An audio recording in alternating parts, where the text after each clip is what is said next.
Hi, everybody. His barracks room there on Fort Bliss in El Paso, Texas. And he was taken to the basement room, the arms room, and his life was taken. Um, and evidence indicates his organs were harvested. He was dismembered. He was stolen. His body um, was stolen off of Fort Bliss and trafficked to Juarez to be disposed of. This is corroborated today again um,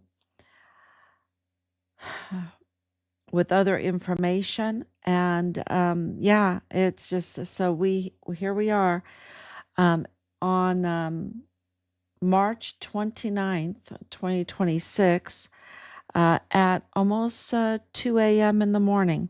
Almost 2 a.m. in the morning. Investigating, bringing forth leads, and absolutely documenting those leads and then filing those leads. And, it's just, it's because we were told that we had to bring in the leads. Otherwise, the authorities could not help us. We were told to do it.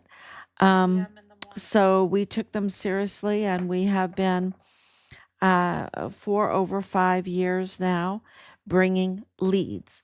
I would say daily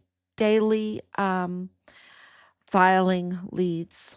Uh, you know, uh, because there's been so many days where multiple leads were filed that I'm going to say daily. Yeah. There's so many leads, and it has led us to um, put together to be very, very aware of what the most decorated FBI agent in El Paso history had to say.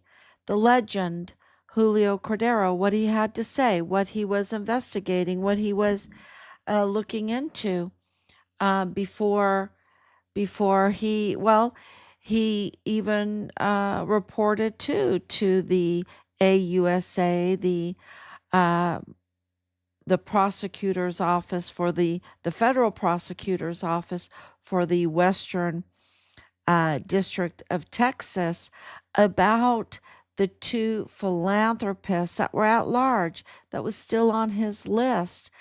Um, and shortly thereafter, he was killed, shot, uh, execution style, right there at a school in El Paso, and everything surrounding that. And I know we want to find out what happened to Charlie Kirk, right?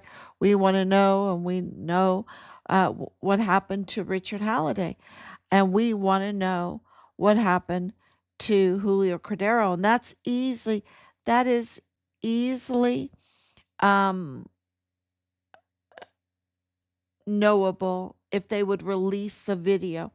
That's what's so grateful about the Charlie Kirk case is, I mean, absolutely horrid, right? Um, Living hell. Um, but there's so many videos of what happened that everyone can, it's probably the largest investigative case, really. Everyone can investigate and look through those videos. Well, we want the video, the body cam footage of Julio Cordero's. There's a lot of videos from the school, because he was shot by Anthony Acuna, the El Paso Independent School District Police. Um, so where is the body cam footage? We want to see it because there's so many irregularities in what Cody Carter, the uh, the Texas Ranger had to say in his report, what Anthony Acuna, it took him uh, 30 days, over a month, before he came out with his report. And this was the most decorated FBI agent in El Paso history who led Operation Poison Ponds and had said, look, there are two at large philanthropists, El Paso philanthropists, on my list that I'm looking into. And he had contacted the prosecutor's office, and uh, communicated with Deborah Knopf, AUSA Deborah Knopf. And that conversation was leaked, and shortly thereafter, he was killed. So, we want to see the body cam footage, and so that we can all investigate like we've been doing with the Charlie Kirk case. And because we can't depend on our agencies and institutions, can we? That's one thing that we have learned, that we cannot depend on them. We have to bring them leads. We have to do the investigation. We have to really drive them to do their job.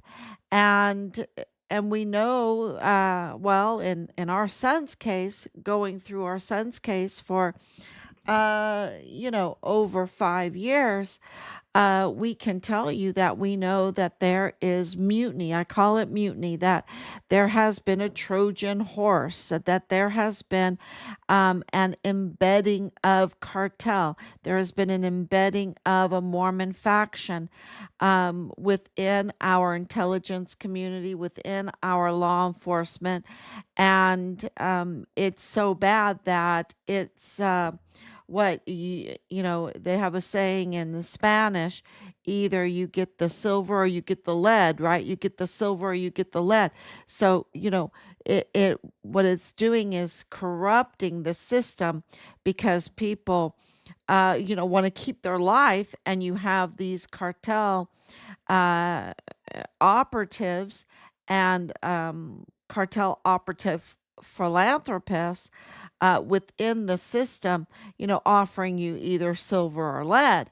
And yeah, um, that's uh, that is so detrimental to our national security, because then we just become a narco state, right? And we know that this is what happened to Mexico. Mexico has become a narco state, and we know Chihuahua is the state within Mexico that borders right there on Texas, New Mexico, California, Arizona, California, um, that is a narco state. And that's all being revealed, how that all happened. And if it's a narco state, and this is why I'm really stressing this tonight, because we want to follow the money. And if the state is a narco state, and that they have cartel operatives to the highest, operating in the highest um, offices of government, okay, which it does. We know that Maru Campos is a cartel operative. She's narco. She's a narco governor. And we know that Cesar Duarte is a narco governor, a former governor. And his wife was just arrested there in El Paso.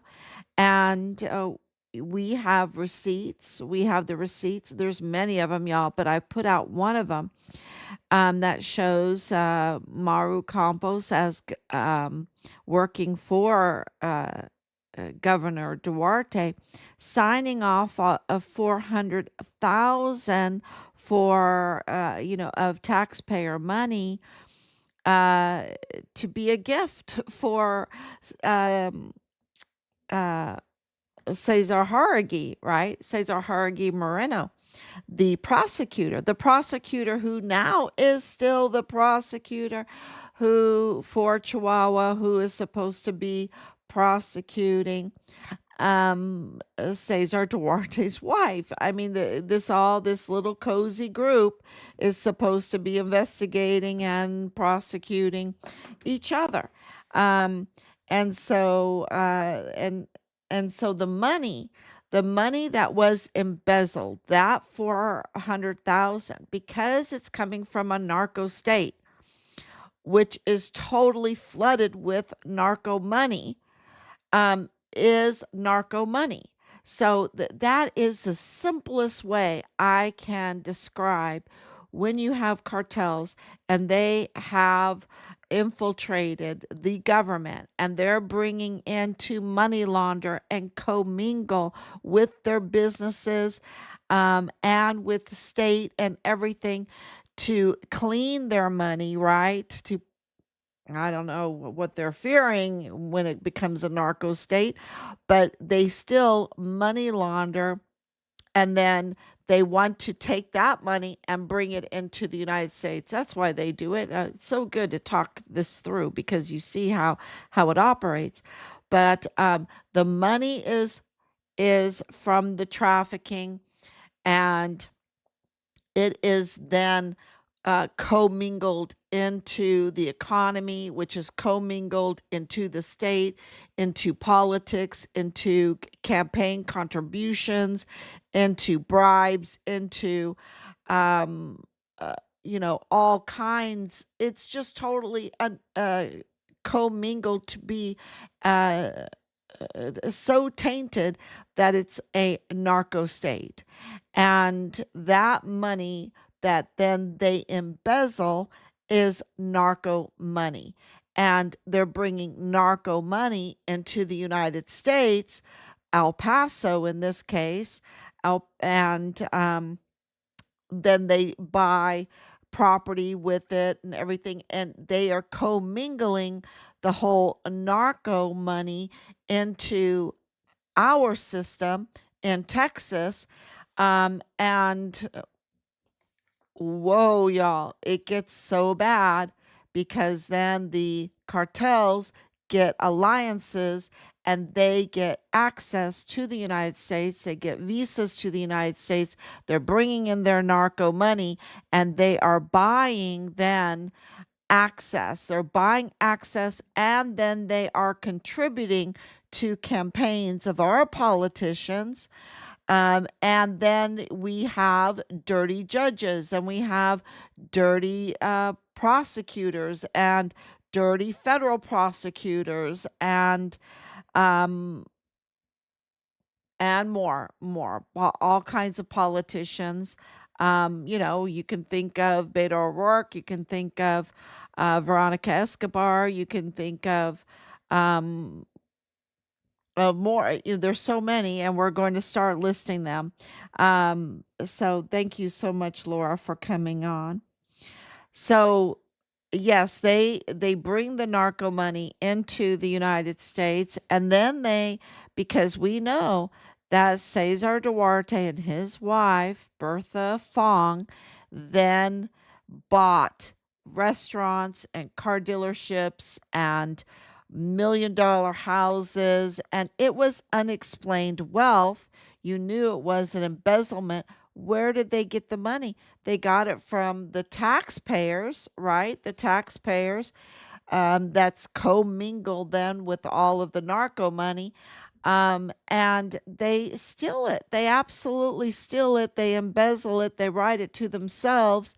And instead of, fixing the potholes, instead of making a Chihuahua great, right? Making Chihuahua beautiful. It's like what I try to say in the United States, we're what, 38, 39 trillion dollars in debt. We should have gold roads. We should have the most beautiful bridges.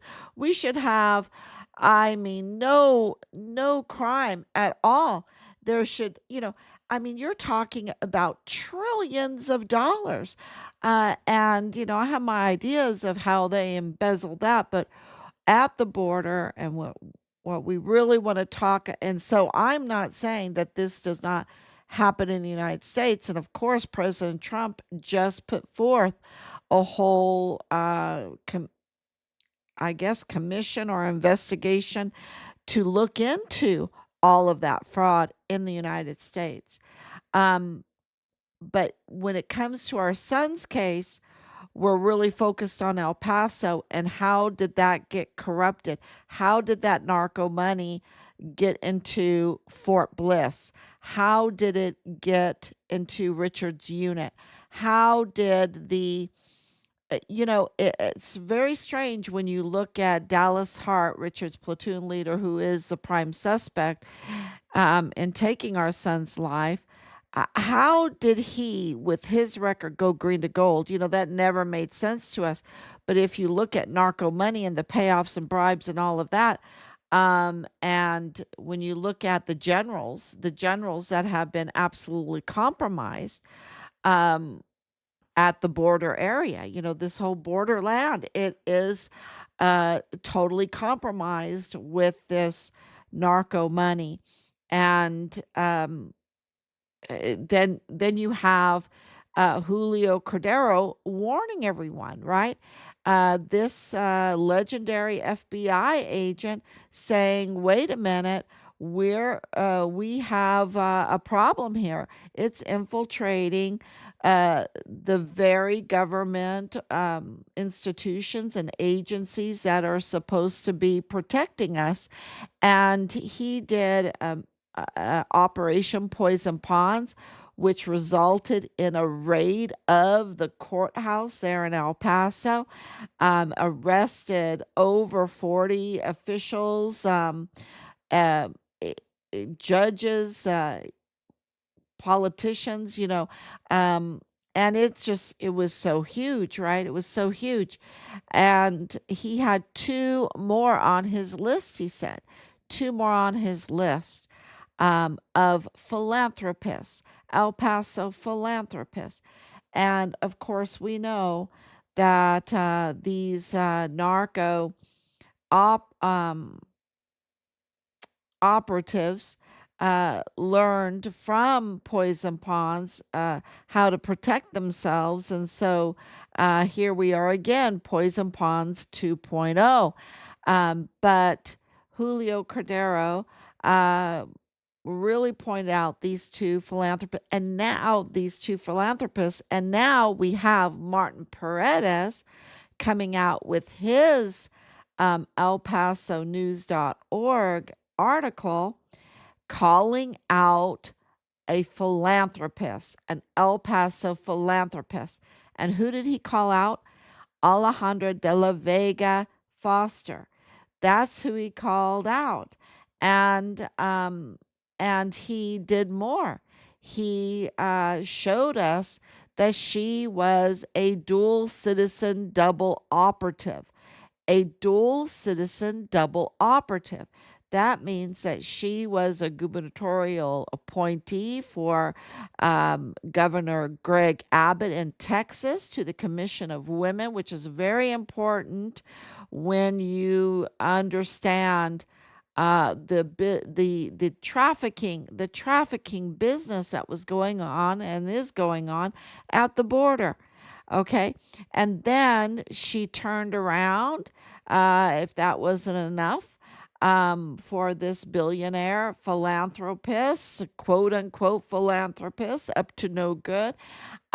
She then swore allegiance to Chihuahua. You can't do that. And became, big in its, as she had a direct seat on Javier Corral's administration, and was also then appointed to the security uh, councils of Chihuahua and then Juarez. So she had direct access to the police, to the investigators, to the intelligence there at the border. Um, so this is a whopper of a dual citizen and a double operative. What do you call that? What do you call that? And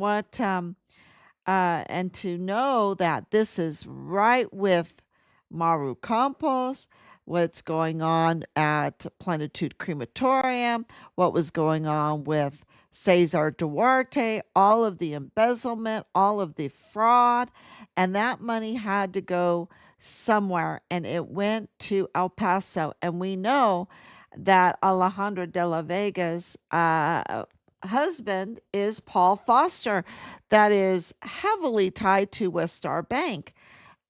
So, just all the parts are there. And we want to thank Martin Paredes for bringing that all out to the open, and also to, God rest his soul, Julio Cordero, for reaching out to the AUSA Western District, even though it was leaked. The the leaking then corroborated that what we know that he said, that there were two at large El Paso philanthropists still on his list, businessmen, and that's a way that they launder money, is they have to commingle it with the economy. And that's what's so dangerous, and what is a national security threat, because it then infiltrates into our agencies, our institutions, everything, our schools, the food that we eat, all the businesses. The fraud gets so bad with everything. And then you see, then when you want to address it, that you have operatives that are philanthropists, very dirty, up to no good philanthropists. That, let's say, remember, El Mayo was really into milk. If someone is threatening him or investigating him, he could just threaten them back with raising the price of milk to make people mad, right? So you see what's going on right now is this internal battle. It is a much more important and much more vicious than even the Iran conflict going on right now, y'all, because you're talking about um, a commingled narco economy that is being challenged, to be cleaned up, turn off the AUSA spigots, um, arrest and or identify, go after the cartel leadership. I mean, hundreds of them, y'all, hundreds of them. Not just CJNG, La Diabla, and El Mencho, and El Mayo, and El Chapo, and all of the people that are in charge of the tunnels and the border and the money and the books and the drugs, meaning the drugs in the hospitals, right? In the pharmacies, right? Because the commingling reaches into our medicine. It reaches everywhere, everywhere, and it creates a whole culture of scamming and fraud. And so, voila, there you have it. That's what's going on. This is it. And it also reaches into our churches, because they are imposters. They are Trojan horses. They will enter in wherever that they can scam. They're never satisfied. Their bellies are never full. And so they will cover themselves up in in in whatever religion that you want to hear. In sports, they enter our sports and taint our sports, and they'll wrap themselves in the flag of your favorite sportster, whatever, and they'll be absolutely scamming you everywhere, and so this is why this is so important. When Richard said, "Mom, it is really bad. It is so bad." He meant it is like total but not complete. Okay? We still are the people, and um there is so many that don't want to say yes to the silver, but were only offered the lead. Well, now I think now we do have a different option. We don't have to take the narco silver, and we don't have to get the lead. Um, and this is what's going on right now. And that's why things are being really shaken up. And that's why things are being exposed, because President Trump was given that option, right? He was given that option, the silver or the lead. And he's like, I don't want either one of them. I don't want I don't want either one of them. Um, because uh, that's why they attacked him. How do you know that that's what he said? Because all they do is attack him. There's so many other um, up to no good operatives out there, or people that don't want to be involved in the narco community, but stay very silent, don't react, don't have the power um, to challenge them. And but that's not who President Trump is. He's challenging them every step of the way, and that's why you see what's going on right now. And it is all over, like, the internet, all over the news. They're not asking the right questions. They're diverting people's attention. And so I did post up about the plane, because a lot of people are very diverted with the and I don't want to call it diverted, because Charlie Kirk's case is so important, and we need to get to the bottom of it. Absolutely. And there is such infiltration in our agencies that uh, that clearly this was a mutinous, um, orchestrated, um, inside the government attack on him.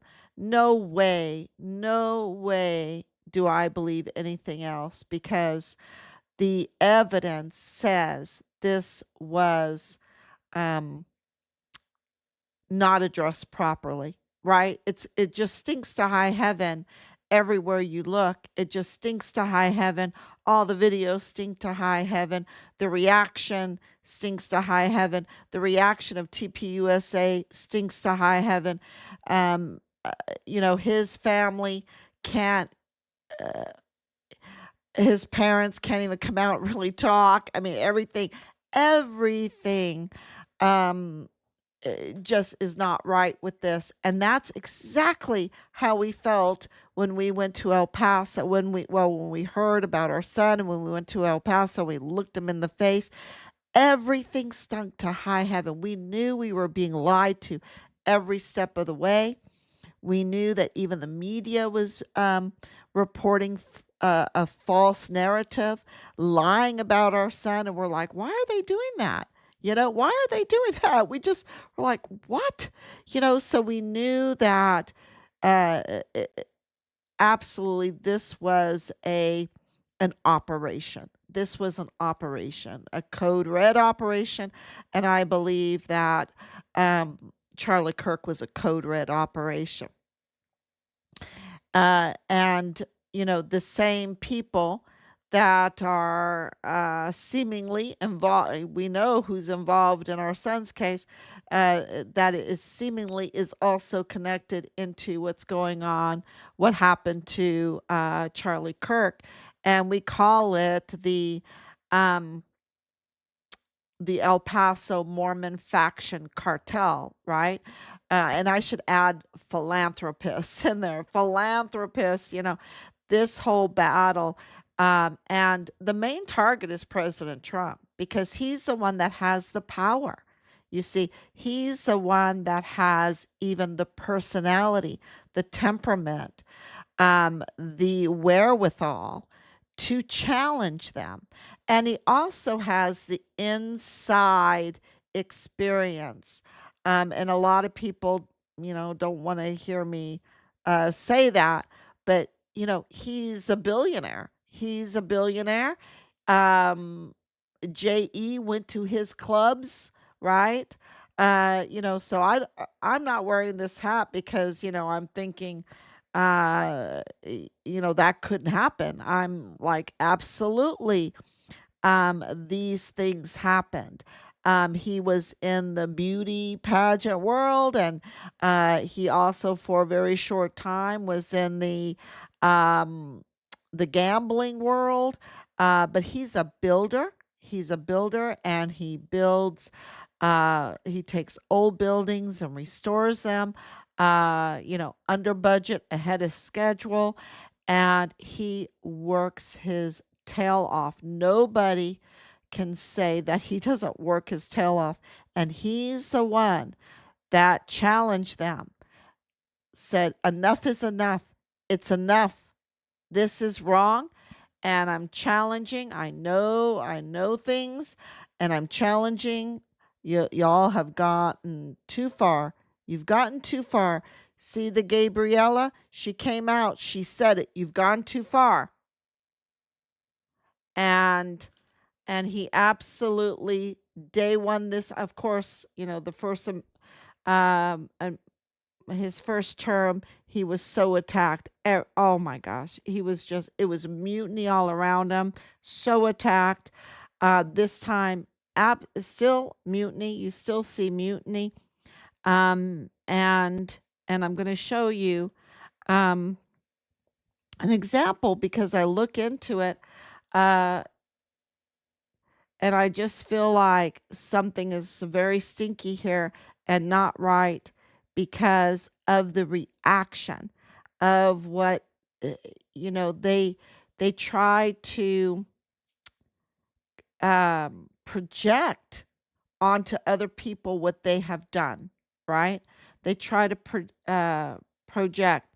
And so, when someone is going astray, and I hope I'm making sense right now because there's so much information that I'm trying to get out there because you're trying to follow the money, right? You're trying to follow the money, and it's all commingled into everything. And because of that, we have tainted Congress, we have a tainted Senate, we have a tainted judicial system, we have a tainted it's almost a narco state, really. It, a tainted law enforcement, right? And so thank God for President Trump for designating day one um, the cartels as an FTO. And there's more because he also designated the illegal drug, right, as a weapon of mass destruction. And the reason why he does this is for all legal reasons, right?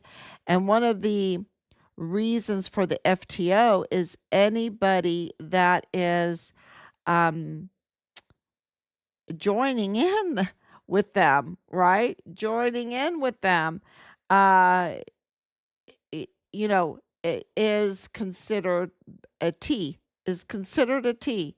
Um, and I hope you know what I mean by that. Um, I think I can say it. I'll just say it is considered a terrorist. So when you have Julio Cordero coming out and pointing out it's the philanthropists, it's like, what? What? I didn't expect that. And then, you know, okay, these are El Paso philanthropists. Oh, okay, really? And then you have Martin Paredes saying, aha, Alejandra de la Vega is a philanthropist. Not only is she a philanthropist, but she's a dual citizen and she plays both sides as a double operative. Not only as a double operative, in business, but in the politics as a gubernatorial appointee of Governor Abbott, having access to the policies, to the uh, institutions, to the agencies, but also to uh, the Chihuahua governor's office there, having access to the security, to the finances and security, the exact place where they need to launder money, the narco money, into the United States. And does she have a connection to launder the money into the United States? Voila, her husband, who is deeply tied to Westar Bank and all of his oil business wealth, Westar uh, empire that he has there, absolutely, and all the connections that comes with, and all of the political campaign contributions, and then the businesses that are philanthropy in the name of charity, and the and it's just it's pretty disgusting. Then that they infiltrate even into the charities, into the philanthropy. They infiltrate, and we know she's up to no good because of, them by their fruit, right? You can see everything going on. So there and is there a work against President Trump? Well, she paid a lot of money for Beto O'Rourke.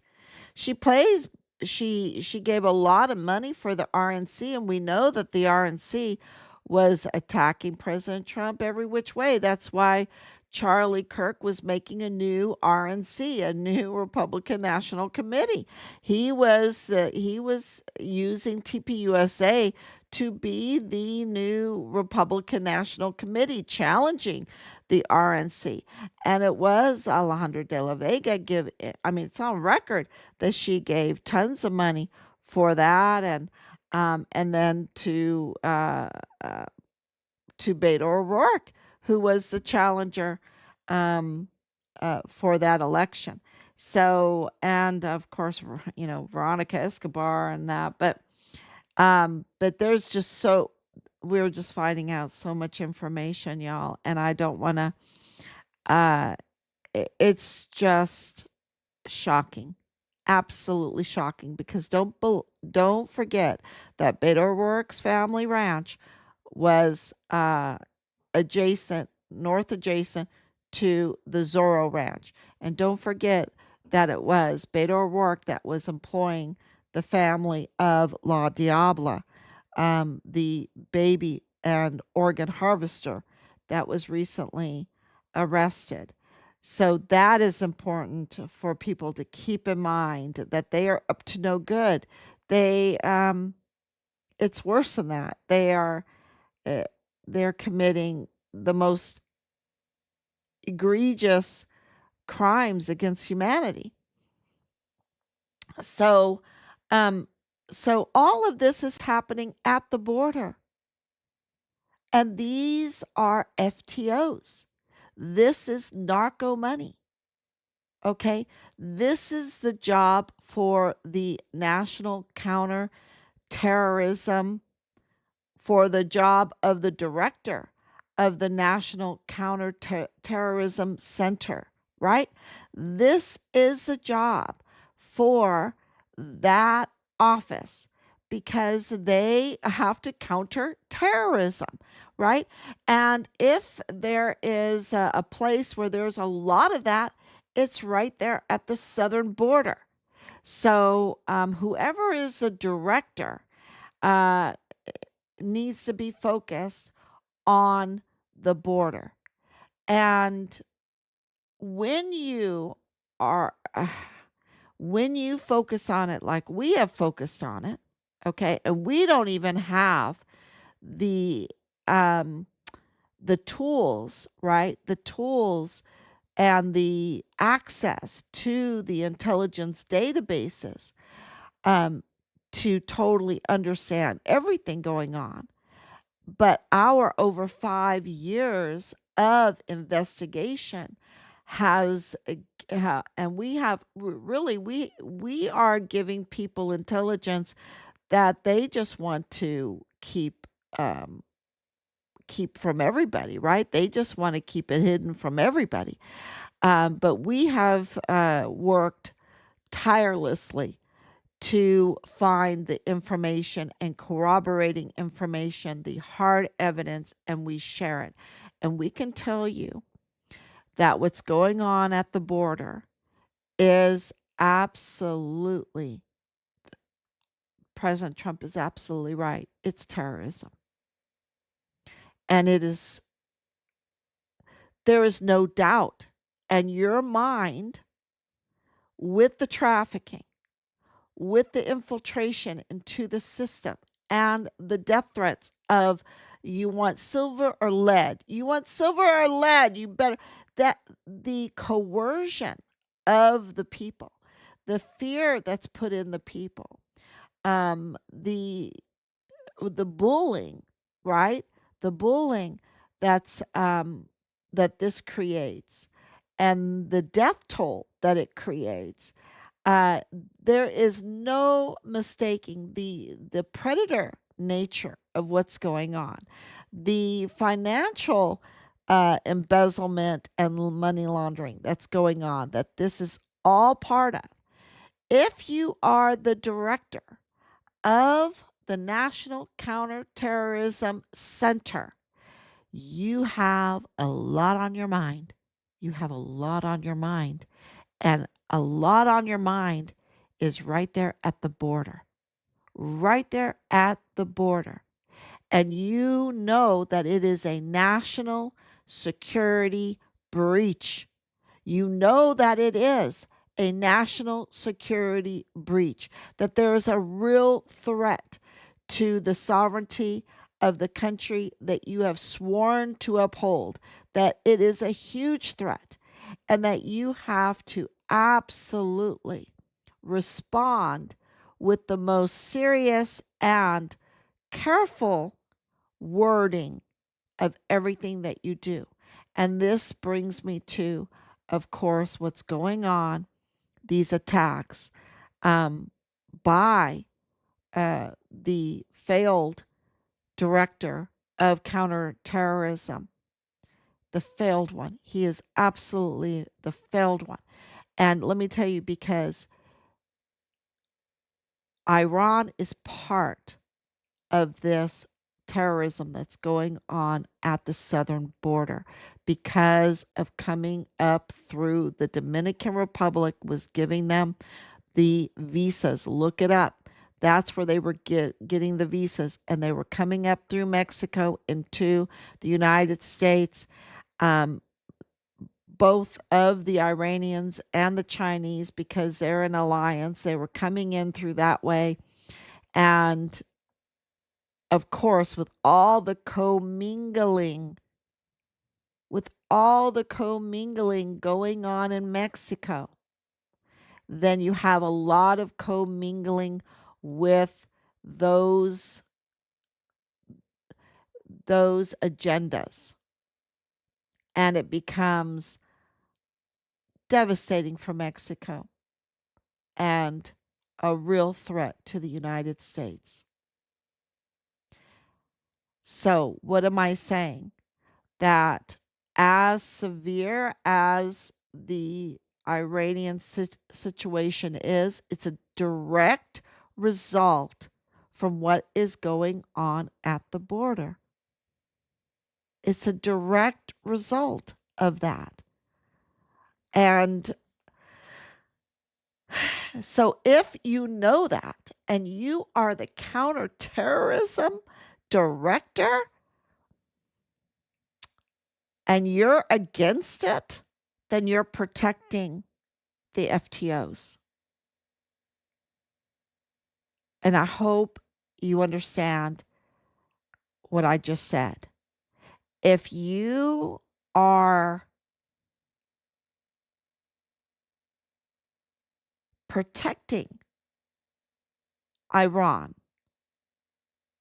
then you are protecting what's going on at the border, the narco state, and the FTOs, and all the risk to national security that brings about. It really does clarify when you put it all on paper. And here I have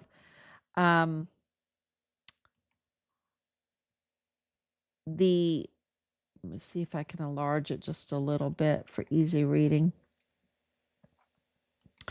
But it says here, when you take your oath as the National Counterterrorism Center Director, you will have to focus on counter terrorism, counter narcotics, integrating federal, state, and local law enforcement and intelligence agencies to carry out President Trump's border security mandate, to carry out President Trump's border security mandate and ensure the safety, security, and freedom of the American people.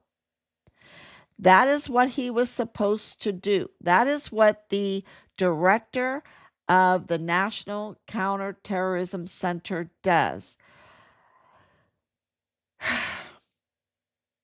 If you know that there is sleeper cells coming into the United States from the Middle East using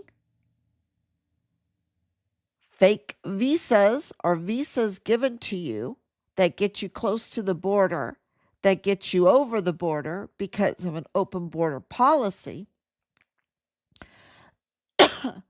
and you're bringing all kinds of nonsense and illegal activity, and you're commingling with the narco state, and the director of counterterrorism doesn't agree with stopping that?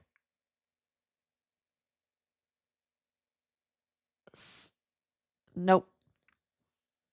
Nope. The evidence shows it. Go to the Dominican Republic, go to visas, go who they were giving visas to, go to was going on at the border and the open border policy and all the commingling of the narco cartel state, the trafficking state. Go and look at JE and the whole pipeline.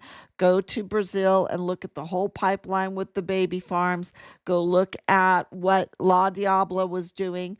Go look at what Alejandra de la Vega was doing, where her businesses were, why she was part of the state government in Mexico, while she's part of the Texas state government in Texas, which is so illegal, and all of the money laundering and everything.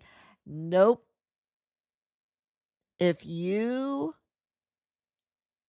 resign the way this latest director resigned, who were you really working for in the first place? I'm very suspicious. I'm very suspicious for many different reasons. And the more I look into it, and the more that courageous journalists like Martin Paredes just did with his elpasonews.org article that is just brilliant, and we can add to it. Of course, we can add to it, but what a great segue, what a great start of looking into the philanthropists, so-called philanthropists, and then looking into Julio Cordero's investigation. He has a history of being trustworthy and absolutely a true FBI agent, right? not just a true FBI agent, but a decorated one at that, and a legend at that for his poison pawns. It's just more I hear about him, the more I realize that he was a different type of person. He was just really amazing. And we need to absolutely tune into him and what he was saying, um, and not listen to the noise that they want to distract us from, because we have the open records of what happened at Franklin. They don't add up, y'all. They just don't add up. It's like the whole Charlie Kirk thing too. It doesn't add up, right? It's stinky. So it is with Julio Cordero's case, and so it is, of course, with Richard's case. So, um, yeah, it's been a really to connect these dots is a huge benefit, because I had a lot of people write me about who they thought the philanthropists were. And I don't think, well, it's still, we're still working on it. We're still working on it. We know who they are, but um, this is a big one, y'all. This is a big one. That Martin Paredes absolutely came out and said, Alejandra de la Vega Foster is a philanthropist, and she's a dual citizen, double, double operative, which is very illegal and up to no good. So, thank you so much for coming on, Laura, and translating. Let me see. I have Christian here. It's very true. American bankers and American government officials launder the money for them. It will never end unless those are punished as well. Yes. And we call it the Mormon faction. The El Paso Mormon faction cartel protective sorry, protective network, protective racket, right? And when you look at the maps that we've put together, there's no doubt. There's no doubt at all. And now we know with Cesar Duarte, we know with Bertha Fong, Cesar Duarte's family. Yeah, it's all very clear. Okay. You ain't getting no justice with that hat. I've been getting justice, so yeah. Justice grinds very slow, but it grinds fine. And uh